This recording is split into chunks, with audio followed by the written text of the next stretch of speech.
袋子内装满各种咳嗽糖浆，当中许多可能是有问题的药物。西非国家甘比亚的红十字会人员挨家挨户向民众收回咳嗽糖浆，因为这可能与造成甘比亚66名孩童死亡有所关联。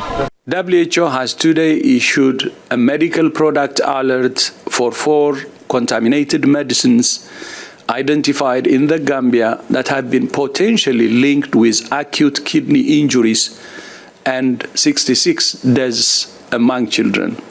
这4款咳嗽和感冒糖浆是由印度药厂 Maiden Pharmaceutical 所生产。世卫表示，经过实验分析后证实，这些药物含有过量的二甘醇和乙二醇，可能会造成急性肾损伤。印度和甘比亚都已经展开调查。世卫还警告，不排除有问题的药品可能已经流入全球。Wa tiital na ma because hanga moom xale moom du lay jóge ci feebar always dañ lay feebar te soo waxee comme garab boo xamante ne dafa affect xale bi moom foog mu yóbbu sa fit bay right.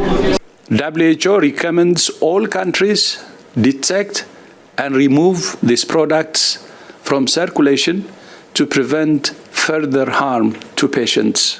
印尼也传出，今年至今有至少131名5岁到10几岁的儿童和青少年出现急性肾衰竭，原因不明。印尼儿童保护委员会质疑，这也和印度咳嗽糖浆有关。如果最终调查属实，恐怕将冲击印度的世界药厂形象。欢迎收看林综合报道。请订阅、按赞、分享华语新闻 YouTube 频道，并开启小铃铛，及时掌握全球时事与最新趋势。